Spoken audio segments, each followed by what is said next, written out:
broadcasting live from the studios of TV Free Baltimore. It's Speak Your Mind TV. I'm your host, Derek Sterling, and tonight on Speak Your Mind, we're going to talk to my co-host, Cole Collins, and we all know him as the awesome co-host on the Speak Your Mind show, but Cole is also, during the day, that is, a healthcare systems expert. So, Cole, give us a little bit more about your background. Okay, well, as you said, I'm my title for the last couple of years has been a healthcare systems subject matter expert, and as kind of a fancy term for when you've been a policy analyst for a couple decades, and eventually you know so much that they just decide to call you something a little more fancy than that. But basically, my career has spanned, starting in the legislature, public policy. From there, I moved into state associations for people with developmental disabilities and worked in a Medicaid program, the state Medicaid program, for a little bit. From there, I was in a physicians group as a senior policy analyst for a couple years, and then I was a lobbyist for a major Mid-Atlantic health system for about 3 years in Annapolis, and worked with an HHS in emergency preparedness for health systems. Worked as a health IT chief in the state, and last couple of years have been working on the Medicare program with various contractors in the state. So I have been state, federal, Medicare, Medicaid, I mentioned health IT, emergency preparedness, vulnerable populations, physicians groups, health systems. I've worked with politicians. Wow. I know all about all the issues that everyone has been having across the system. So I kind of really have a really good 30,000-foot view of how all the pieces fit together, and kind of a unique understanding of why healthcare, the state of it, is the way it is right now. Wow, it sounds like you wear a tremendous amount of hats. And when you I have a big head. Yeah, well, right. There's no argument there, Cole. Right. But when you talk to a lot of people, they say that there's healthcare system problems throughout. So can you tell us what's potentially wrong with the healthcare system? There's a couple things that are wrong, and seriously wrong with the healthcare system. We see it in the form, the output of everything is in our increasing costs. There's a whole bunch of problems that most people in America just don't know about. All they know is that every year their healthcare premiums are going up 10, 20, some places 30% a year. And why is that? Well, we've got we have a unique situation. First and foremost, and again, not very many people know this unless they're in the healthcare policy field, we have a severe physician shortage in this country. We have shortages of nurses. We only have half the number of doctors and nurses that we need to be able to treat the population adequately. So if we were in 1955 with the number of doctors we have, we'd be fine, but we're in 2017, so, only half of us are right off the bat being treated adequately. Now, addition to the doctors and nurses being in shortages, we also have allied health technicians.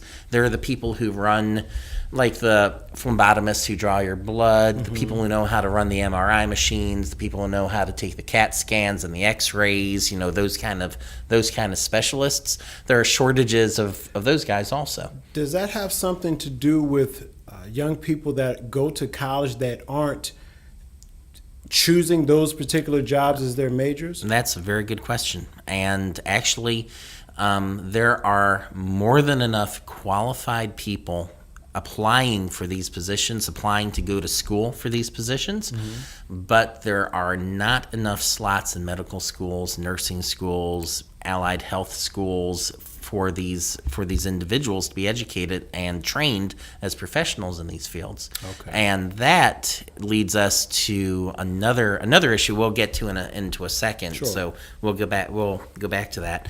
But in addition to the shortages of the physicians and the nurses and the allied health people, we have shortages of imaging equipment. The actual machines. Okay, that's what I was going to ask. Right. Now, interestingly enough, a big portion of that shortage is due to having a shortage of the radioactive elements that are needed to make the CAT scans and the positronic whatevers work and that sort. You need radioactive materials, which we normally get, and this is a great example of how everything gets tied together ultimately. We normally get those things from nuclear reactors, polonium and things like that, these real heavy metals. Sure. We don't really have many nuclear reactors being built in this country. Now we're off of healthcare and we're into energy policy. But if we want to get that stuff, we have to get it from old machines or we have to import it somewhere. So, so it's in shortage also. And then we also have a severe shortage of drugs, simple drugs. What do they call it? The IV stuff, the saline solution that they put into you. The first thing they do when you go into a hospital, sit in a bed, they stick in an IV with saline solution. Right. It's $1 bag. The thing costs about $1. Right. A shortage of the that bag stuff. Is. Yeah. The whole thing costs about $1 to produce. You would think that we'd have enough of that. Even that was falling into shortage. I think that shortage still hasn't been adequately addressed. Mm-hmm. So sterile injectables, which are the things that you will inject in your arm. Obviously, they're sterile. They have to be produced under a very specific circumstance. Very specific facilities, very special facilities are needed to produce these things. We last time I was involved with this about 2 or 3 years ago, we had 3 or 4 of these facilities operating in the country, and at least 3 of them were shut down. Is that, at that time due to funding though? And these hospitals are federally funded, correct? No, that's different. Where hospitals and things are generally paid for by insurance, which can be federal, Medicare, Medicaid. About 45% of it's private funding. But so now the question that we go back to is, well, if we have enough people volunteering who want to go and become doctors and nurses and allied health technicians and why this, and in the United States, why can't we just build more plants, hospitals? Or more hospitals? Hospitals are actually closing because of the cost issues. They can't keep up with it.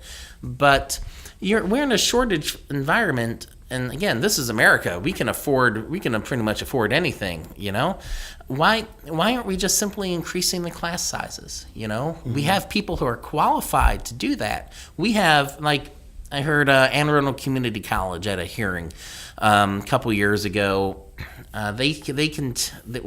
Said the entire state can take we have enough slots for about 1,800 nurses. Every year we need 3,600 nurses. Now this information's maybe about 5 years old. It might have changed a little bit, but not much.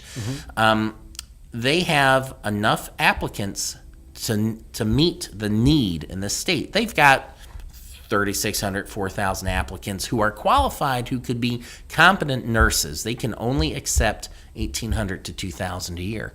Now, why are they simply not increasing the class sizes? Now, granted, you've got things like, you have to find qualified teachers, okay? You've got to find the actual physical space and that and get the training up. That's stuff that can be developed over a year or two, You will find that if you ever go into a hearing in Annapolis, every year they have bills introduced to increase the medical school enrollment class sizes, to increase the class sizes at the community college, the nursing colleges, to meet the demand. Now, do you want to guess who the 2 groups are that every year show up to the desk and tell the legislators that we should not be increasing the class size? This is going to blow your mind. I'm sure you're going to tell us. This is gonna blow your mind. So you want to take a guess? I have no No clue. idea. Okay. No clue. I don't have the first suggestion in mind. The two groups you will always see opposing the increases in medical school enrollment, nursing school enrollment, are the physicians groups and the insurance companies. You would think that the physicians groups would be like, yes, we need to treat people, we need more doctors. No, they're always coming out against it. MedChi, and I'm looking at you guys, always, every year, comes out against increasing enrollment in medical schools in the state. Let me throw this in there real quick, and you can enlighten us on this and what you think or how you feel about this. I've noticed that with a lot of organizations and big business like that, and same thing goes on in government, okay?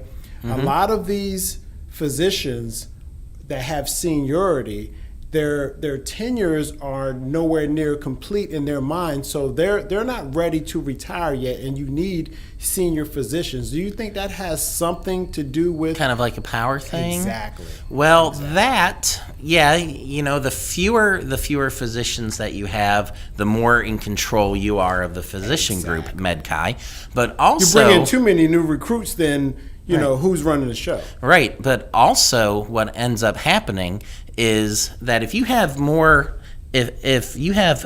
physicians available, they're treating more people. Now, people are insured. That's how we generally pay for care in this country, through insurance. Some insurance is better than other insurance. If you have more doctors, you have to start competing with other doctors for the patients who have the better insurance. But if you can keep down the number of physicians unnaturally low, you get to pick and choose who you want to see. Like if you have Federal Blue Cross, which is a good insurance, if you have like the federal FEP plan that's, paid for by Congress, then yeah, they're going to want to see you. If you've got Medicaid, no, they're not going to want to see you. Okay. They get to pick and choose. Now, if you have more doctors out there, suddenly somebody with the good insurance could go to another doctor. You might be forced to take another Medicaid patient. No one wants to take Medicaid patients, right? So that's why groups like MedChi always come out every year against increasing the number of doctors. They don't want to have to compete for the better insured patients. Now, the insurance companies, right? Now, why are the insurance companies doing it? They don't want to have to pay for any more services. Now, you would think, well, if you have more patients, you've got more money coming into the system, they would still make a buck, right? You still make some money. But think of it this way.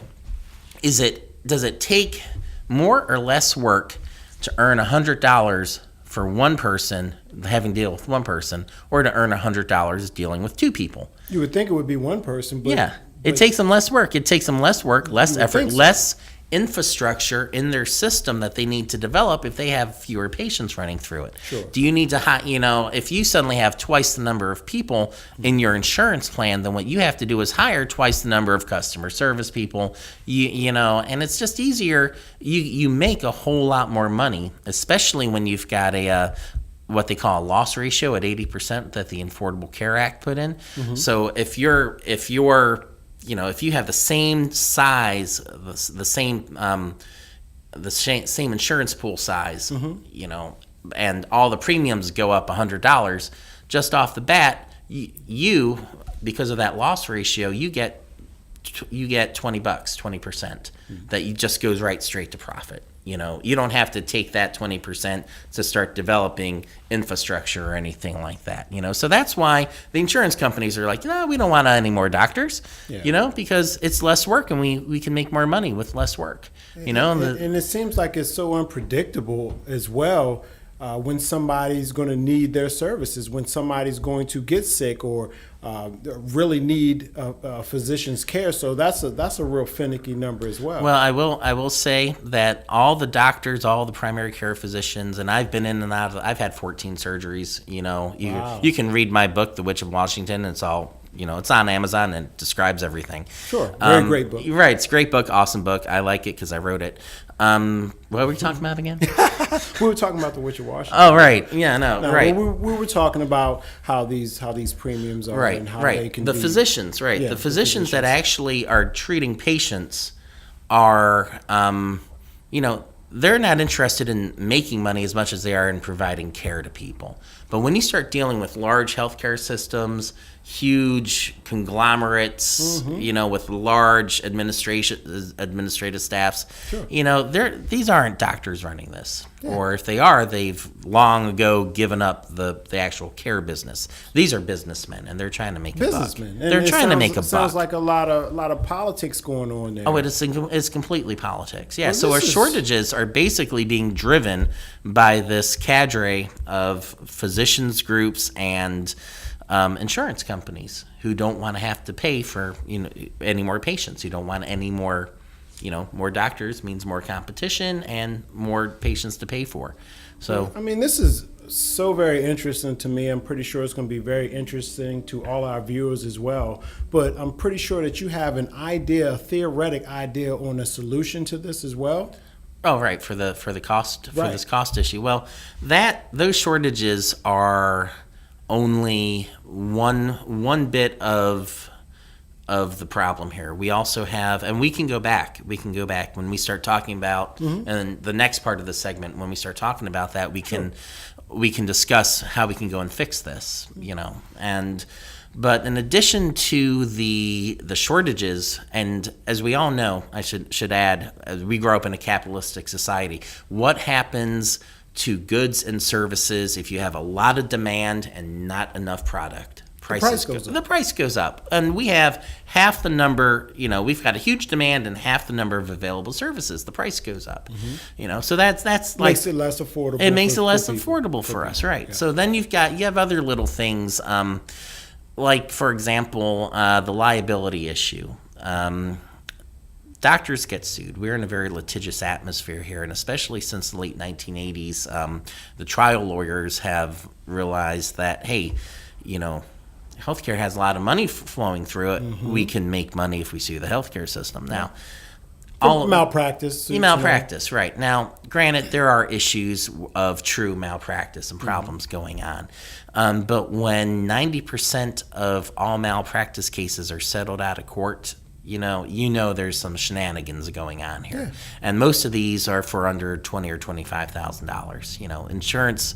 Insurance companies will pay out at about $25,000 or $30,000 rather than go to court. It's just cheaper for them. But that cost though goes back to the doctors who have to push the cost back onto the patients in various different ways. But they won't tell you that that's why they're doing it. It's just if you ask them, if you ask them, they'll tell you. They will. But it's just really something that rarely comes up in the doctor-patient relationship, unless, of course, I'm the patient, and then I'm always asking this crap to my doctors. Yeah, because of the field what that I you do. actually Yeah, do. I want to see what they're actually experiencing. Now, what's interesting is that the actual payouts, the liability payouts, I'll say, are only $5 billion a year. Of course, I would love to have $5 billion, but when you consider that the entire it's maybe 1.5% of the entire healthcare expenditures in this country, which is like up to $3.2 trillion.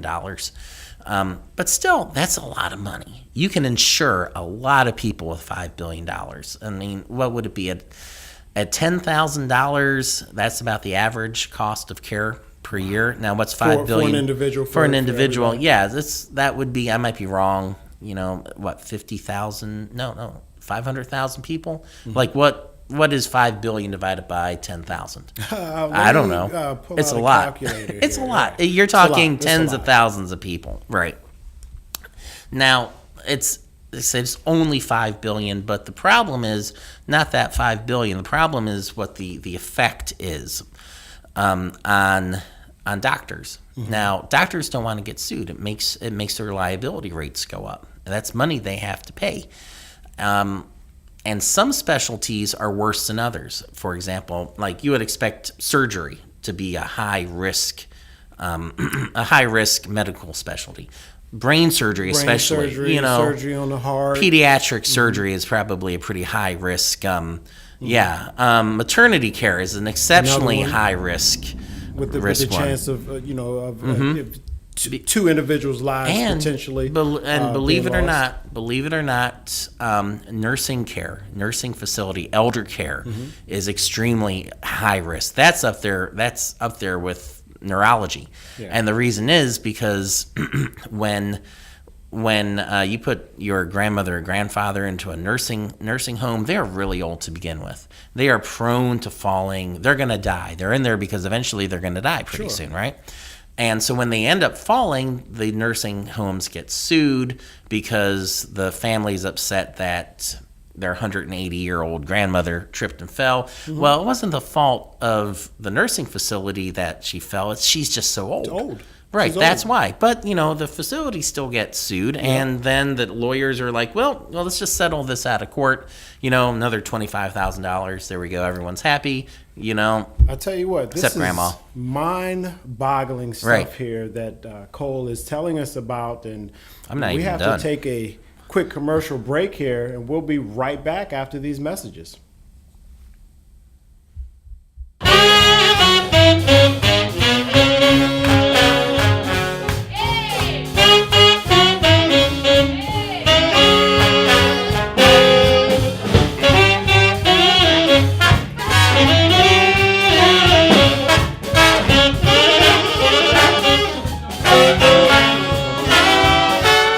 Hi, this is Cindy Williams, and you're watching TV Free Baltimore.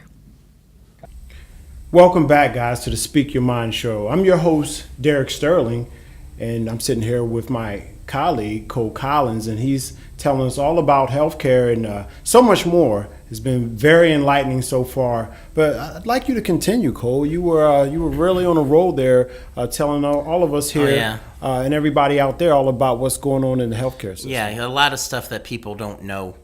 As I mentioned at the beginning of the segment, that a lot of people only every October, November find out that their premiums have raised. And if it's not their premiums going up so much, then it's their deductibles and their co-pays, and insurance companies play all sorts of games to try to mask the increases, but we can get to that. So, But I wanted to finish up the thing about some of the problems, the other healthcare problems. We had just started talking about defensive liability, and I was going to start talking about the effect of that, which is called defensive medicine, which is now we've got $5 billion a year, as I said, being funneled off to the trial lawyers. Now, I want you to ask me about the trial lawyers later. Trial lawyers, yeah, okay. because how they play a part in all of this. Right, and why isn't liability being fixed? Okay, so the effect of doctors always being at risk of being sued because we're in such a litigious atmosphere in this country is that they practice something called defensive medicine. Now, that is performing tests that are redundant, maybe not entirely medically necessary, that tests, images, scans, stuff that costs evaluations. a lot of money. Right.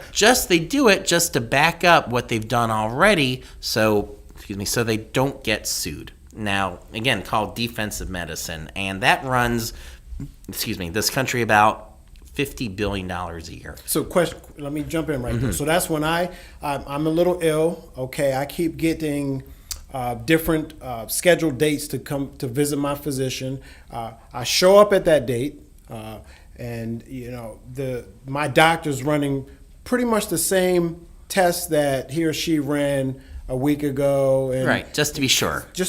Same study. And co-pays. Okay, I probably still got to pay my co-pay for that visit. That's right. Right, and I'm wondering, why a little more isn't being done. Is this what you're talking about? It could be. There could be an actual medical reason why your doctor wants you to come in. It can be murky because there's this concept of medical necessity that drives everything. We're not doctors. We're not professionals.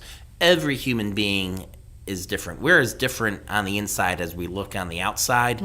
And so every doctor-patient relationship is unique. Every patient's unique. So that only that doctor really knows, based on his or her medical knowledge and experience, what you, Derek Sterling, need. Now, that doctor could have been like, well, I just want to make sure, I think Derek might have another issue. I want to make sure. But the doctor could also be looking at the previous tests and thinking, I'm not so sure about this. I don't feel as confident about this. Now, why doesn't he feel confident? It could be because you could have another situation, medical situation, but it could also be that he doesn't really trust what is said because he's afraid that you might not be treated right, which is medical. But if you're not treated right and you get worse, then he could be afraid that you just might end up suing him. How much is that doctor's recommendations to you based on him not trusting in what you as the patient is saying is going on with the individual himself? So I come in, I'm saying, well, I feel a lot better, doc. But he runs tests and my blood sugar's still high or still low, my blood pressure's still high, still low, and I'm not giving proper information. Does that play a part? Well, it's all kind of murky, That's why it's this $45 to $50 billion number is it's a guess. It's difficult for any doctor who to say how much of a medical decision they make is they truly feel is based on what your medical needs are, and how much of that decision is based on, well, if I'm not right, he's gonna get worse. Now, somebody like me, CYA, yeah, somebody like me who's been through the ringer medically and doesn't really care what happens to me next, if I end up getting worse because of something that happens to me, I'm not gonna sue my doctor. Right. I don't care. I understand that there's a reason they call this a practice. It's a medical practice because they have to practice on you. I understand that. I'm not going to sue my doctor. But other people aren't like that. So my doctor, something goes wrong, not a problem.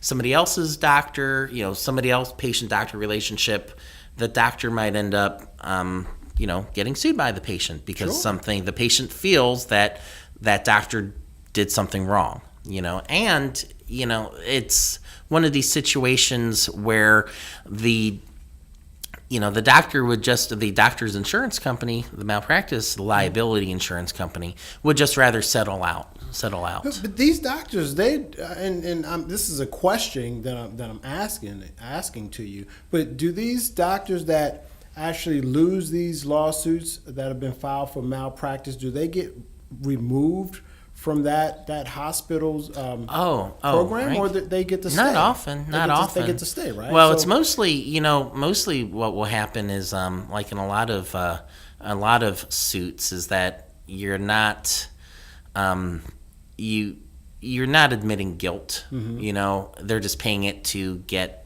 the problem off before it becomes a more expensive liability problem, before the costs start building and you're sending all the money to the lawyers. So they usually, you're talking like going to the Board of Physicians on Patterson Avenue and filing a complaint.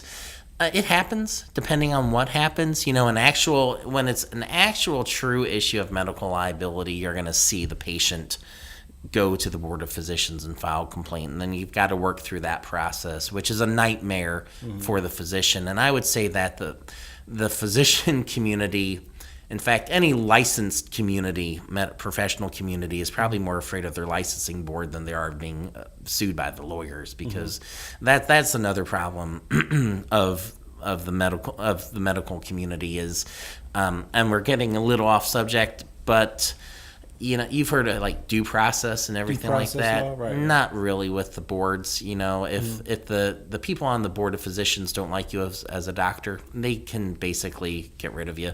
You can take it to an administrative judge for an appeal, but it's just the standard for finding you guilty of medical malpractice is very low. Okay, so it's more common than people may know, is basically what you're saying. Yeah. You're speaking of it. It's a problem. Right. You're speaking of it kind of loosely. So all the top hospitals and from the Johns Hopkins on down to a smaller hospital like Bayview or something.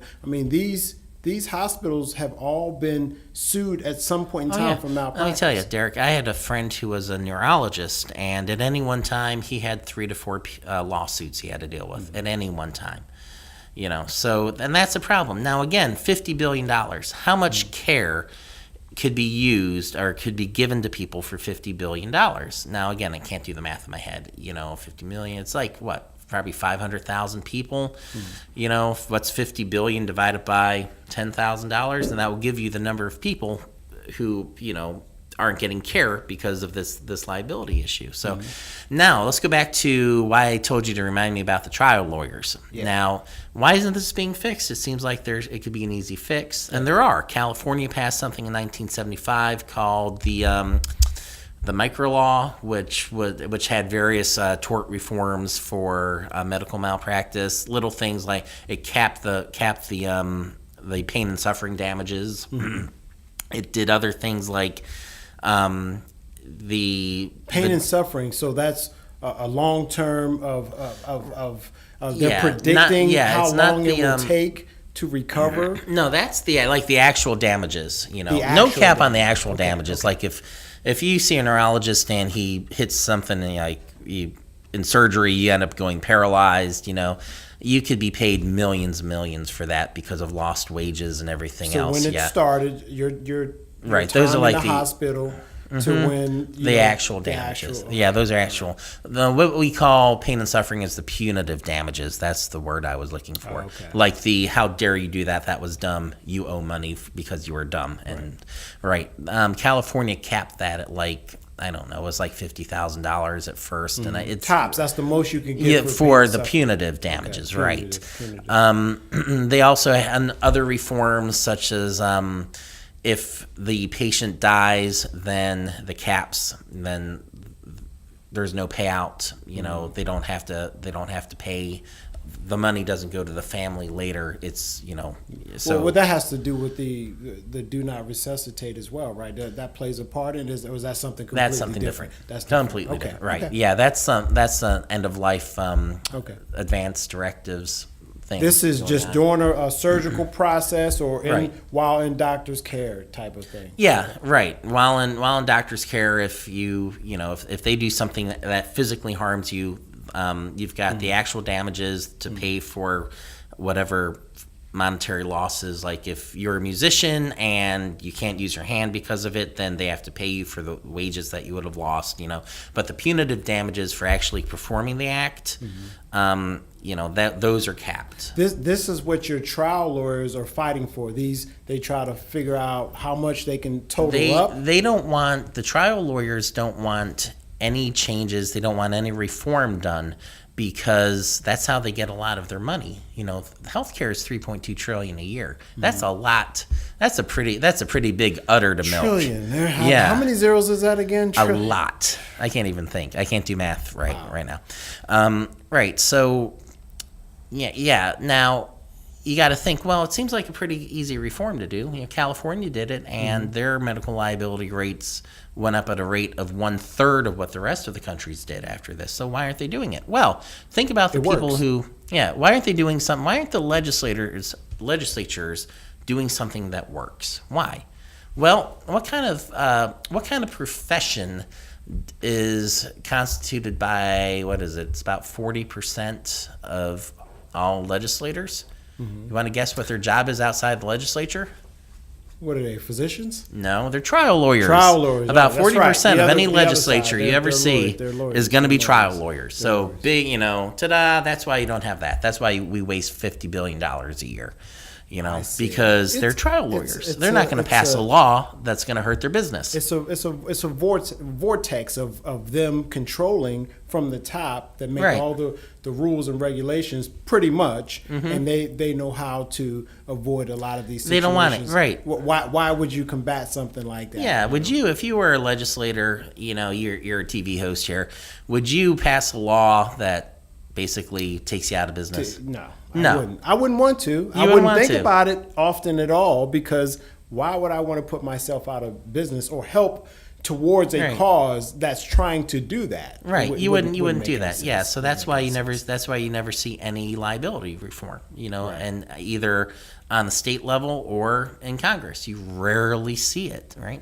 So those are two of the big problems here that we have. We've got these pervasive shortages, and then that are largely the faults of the physicians associations and the insurance associations. And then you've got these liability issues, which are largely the faults of these legislators who aren't going to fix the system because that's how they get their bread and butter. They don't want to do that. So those are two of them. And then you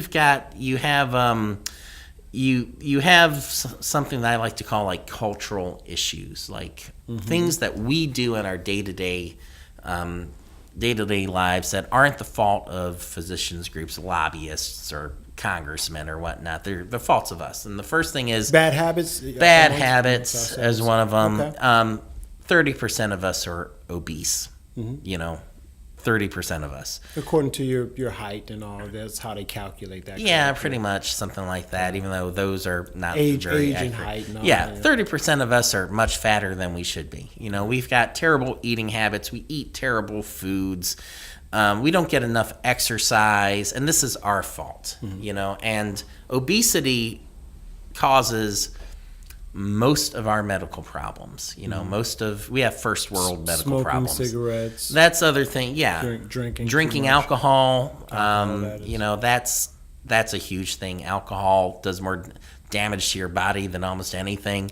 Smoking's even worse than that. Do they consider dangerous jobs in that mix as well, or is that That's something really different? not That's that much of a problem. That's not, okay. Because you know what? The thing about dangerous jobs, and again, I did work in emergency preparedness, and I had to deal with mortality numbers and research and things.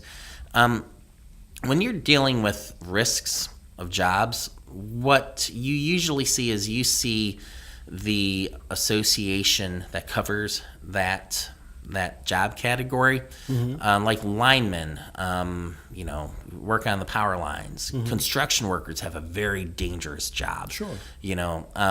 Police, believe it or not, do not actually have They a really. don't. They They do don't not have a consider that dangerous a job. high-risk job. They have a difficult job that I couldn't do. I couldn't watch. You see murdered people and murdered children. I could not do that. Tough job. But as far as actually being feloniously murdered on the job, no, their rate of it's about 3.5 per 100,000. The rate of office workers dying on the job from just being like having stuff falling on them in the supply cabinet, it's about 2.5. Let me guess, it's similar. Pretty close. Yeah, it's pretty low also. So it's basically what you're talking about. It's primarily how one is taking care of one's body.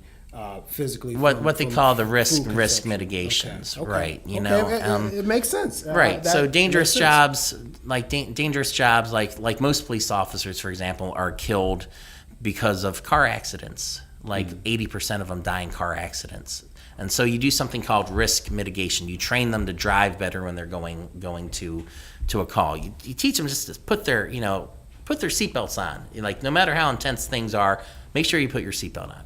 And in other dangerous jobs like construction workers put cones out. They call these little things risk mitigations. That actually cause that rate to go down. Right. So to get back on, since we kind of strayed off a little bit there. No, it's very interesting. I'm glad you're sharing this with us. Yeah. Most we have bad habits. And obesity causes heart issues and things like that, and diabetes, which causes more problems and is high, and that costs a lot. So with that being said, my question is: so that has a lot to do with what you inherit from your family tree too. So Could be. How Genetics. genetics? Thank you. So We live longer. That's a problem. Is that right? So it seems like our major goal is to increase life, to help one's life last longer. Right. So, but as we get older, we get more problems. Right. And now we've got a baby boomer generation coming in that's twice as big as anything we've ever seen before, and they're all older, and they've got more medical problems, and it's costing the system more. And so I'll ask you this, and you don't have to spend a lot of time on this because I've actually seen a little, a couple studies myself on this particular matter, but they're predicting that in the next few years that we are running out of natural food resources, so they are trying to build more plantations, more farms to grow more vegetation, more food to accommodate the growing population, and that has a lot to do with people living longer. So it's all kind of like a domino effect. It's one thing adds to the next, and then that's also probably providing a problem for the healthcare system. Well, that is something I don't know about. I don't know about supplying the infrastructure. What I do know is that whatever the infrastructure is managing to supply, it's causing people to grow older. We live longer, which means we have more chronic illnesses. We have more time for these illnesses to develop. We've got the elder care issue. Older people, you'll hear these numbers thrown around a lot. Like 50% of all care dollars are used by the sickest or oldest 10% of the population, something like that. You always see these numbers around. But the older you get, you cost a lot of money. Yeah. And when you have a lot of people who don't want to die, go figure. They're going to end up costing a lot of money. We're victims of our own success in that. Exactly. And then we've got another it's a cultural double-edged problem. sword. It's a double-edged sword. It's tough. It's right. tough. And we've got another issue that we have is we don't value primary care as Americans. We don't go to the doctor unless we're sick. Now, it's like we should be going to the doctor fairly regularly, twice a year just for checkups. We do that, and then we should be able to go whenever we just happen to get sick, that's right? a very great point. But we don't. We tend to wake up one day and we're like, oh, God, I feel like crap. Right. Okay, I'm going to call the doctor and see if I can get in now. No, we should have gone beforehand, You should be following up with regular visits. Regular visits, even when you feel to catch fine. things before they become problems, before they become more expensive problems, So we don't do that. Now, why can't we go as often as we like? We don't have enough physicians. Well, I want to throw a little something in there, and this is one of those things that'll kind of take your mind down a completely different path, but I'm going to do it anyway. So Sure. if you watch a futuristic movie, a movie set in the distant future, 2080, okay, the year 3000.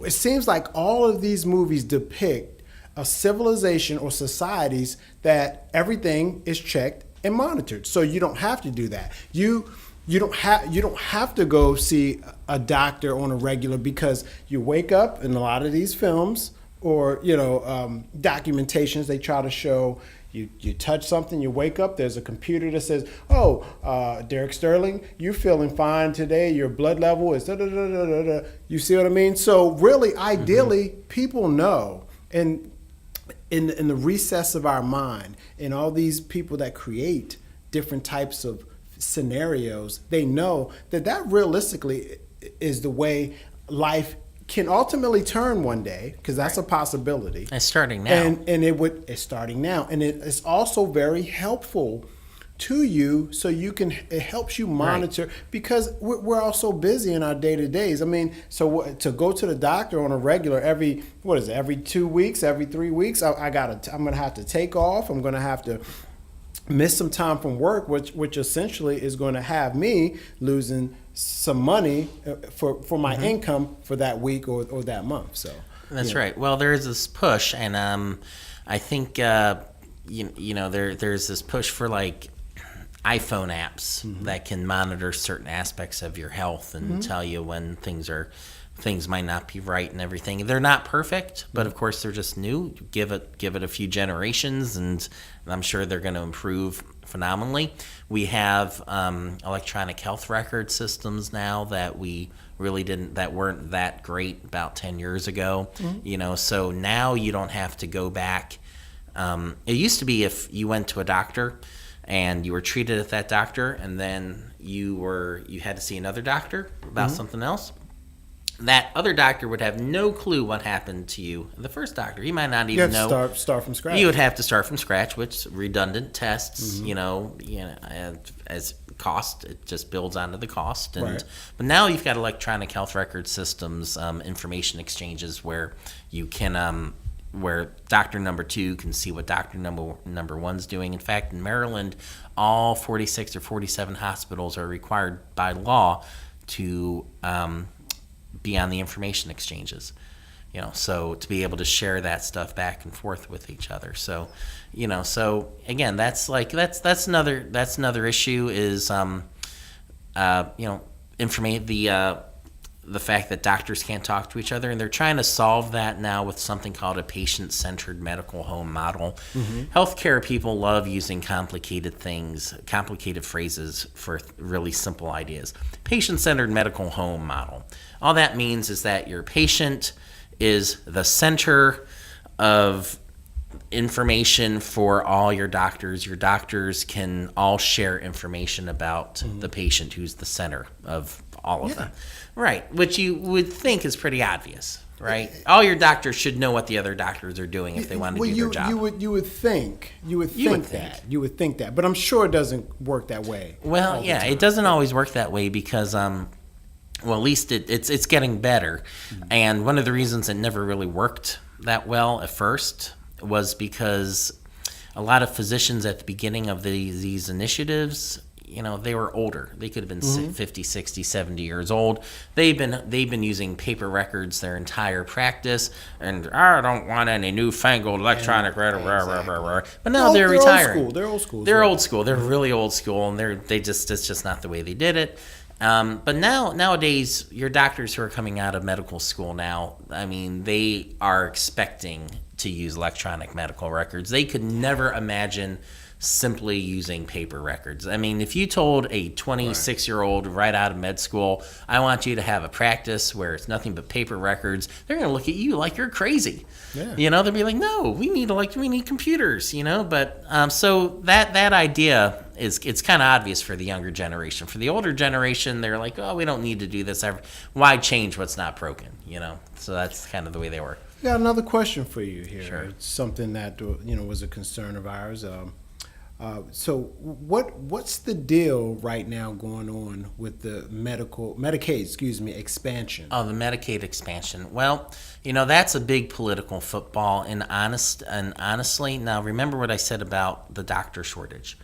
There's not enough doctors to treat people, and the Affordable Care Act's solution to getting people to getting more people into the insurance pool was to increase Medicaid by things like 24 million people or so. We don't have any doctors who can treat them. We have half the number of doctors that we need right now to treat people. And that being the case, in addition to that, what we have is an issue where only about 1 in 6 or 1 in 7 physicians will even take a Medicaid patient. Now, the reason for that is that Medicaid reimburses at about 50 or 60% of what private insurance does. So if you have Blue Cross and you see your doctor, that doctor might get $50 for your visit from Blue Cross. If he's a Medicaid patient, you might get $25 or $30.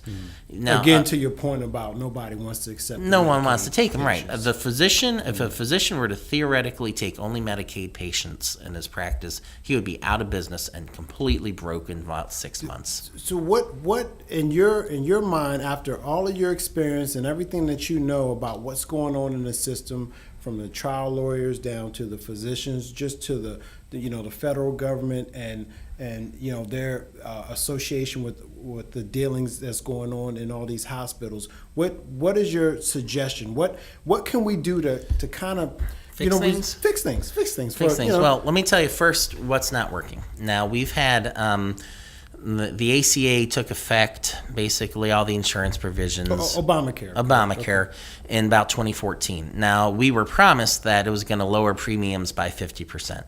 Didn't happen. What ended up happening was, according to the HHS Assistant Secretary for Policy and Evaluation, ASPE, premiums went up, I think, 105% over the last 3 years, which is, that more than doubled.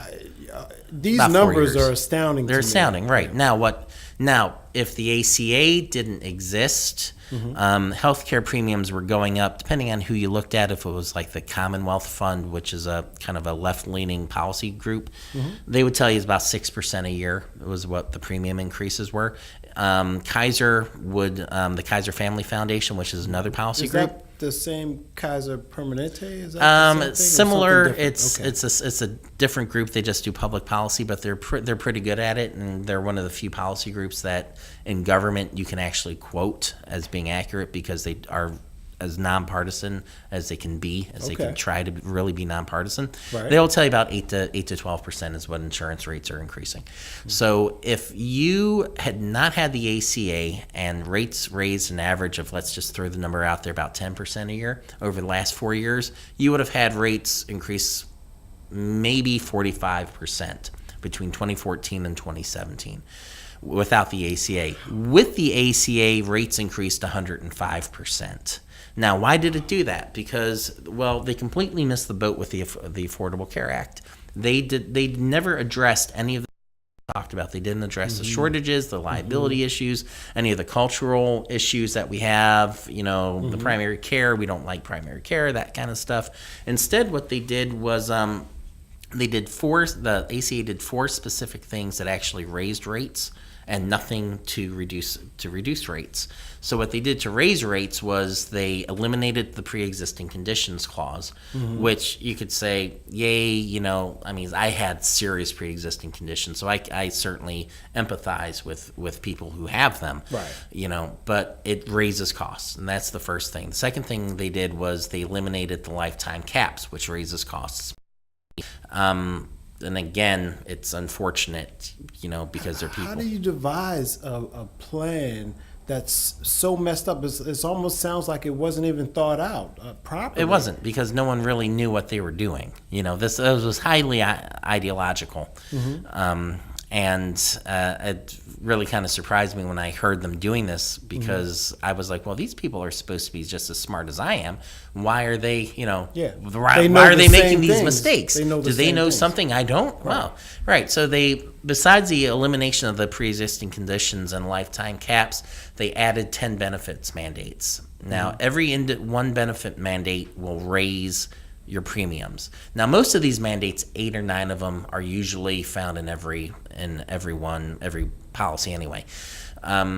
But then you've got things like the maternity care, which they never used to charge men for it. Okay, that's going to raise rates more. And then they did something that you probably don't hear about. It's called the community rating provision. It was originally, most states, I believe, had set it about 5-1. Or the federal government had it set at 5-1 before Obamacare. They lowered it to 3-1 with the ACA. And what that is would say that the highest cost patient could pay no more than 5 times what the lowest cost patient did. Okay, something to balance it off with. Again, the highest. Who's paying the highest? Who's paying the lowest could only be a factor of 5, right? 5 times. Okay. Now, when they lowered it to 3-1, what that did, these people up at the high end, they're not getting any healthier. They still cost money. If you lower it to 3-1, you're raising the rates for the people who are healthier. Okay. Now, what for every $1 that you raise insurance rates, you end up dropping a certain number of people out of the insurance pool, which causes rates to go up because your pool contracts. So they did massive things, the Affordable Care Act, to raise rates. They did 4 different things to raise rates, which ends up kicking people out of the pool. Well, why is it so hard? Why is it so hard to restructure the Obamacare Act? I know that they're trying, but even recent reports are saying that it's ideology. They just can't do it. They're trying to make modifications, but it hasn't happened yet.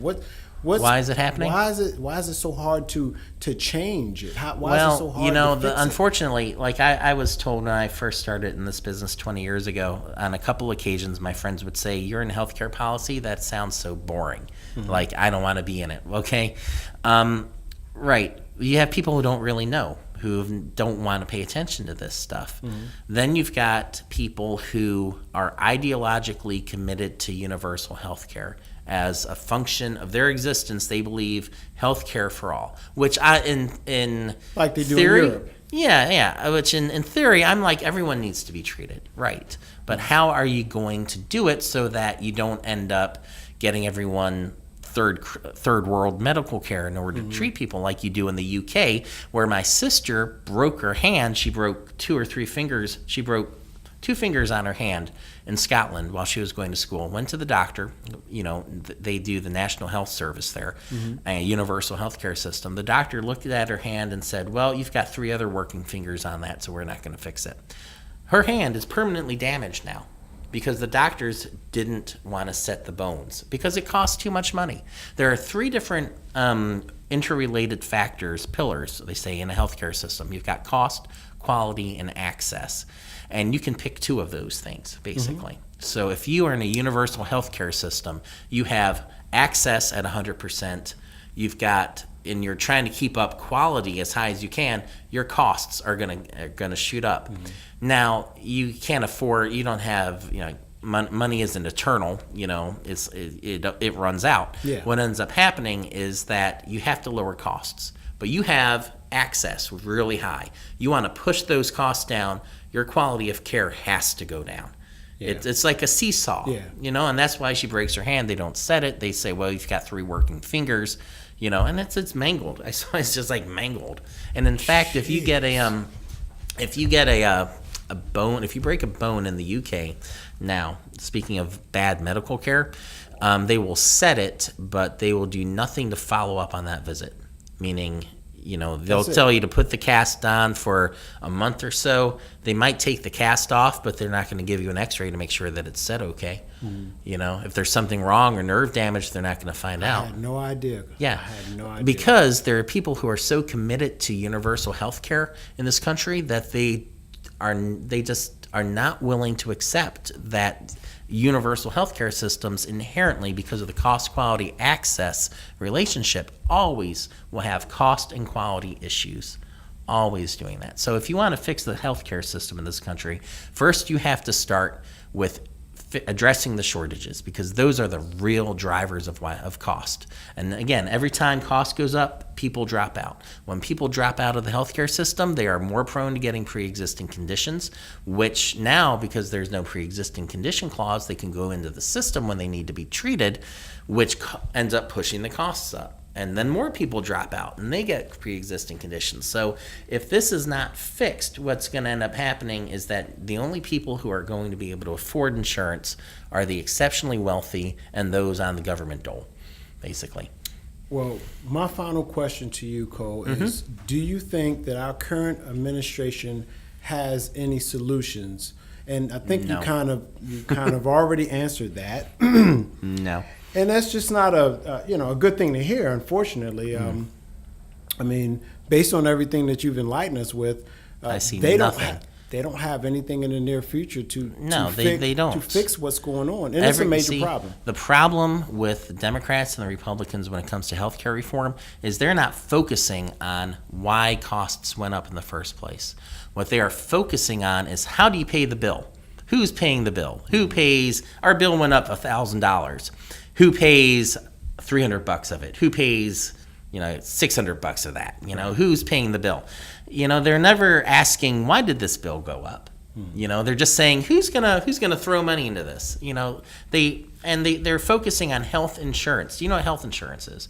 Health insurance is a piece of paper that's an agreement, that you will pay money to an insurance company in exchange for them paying your bills. It's an insurance agreement. This piece of paper, if it were a health insurance policy, it can't treat you. It can't set a bone. It can't tell you when you're sick. No. What you need are actual health. You need health care, not health insurance.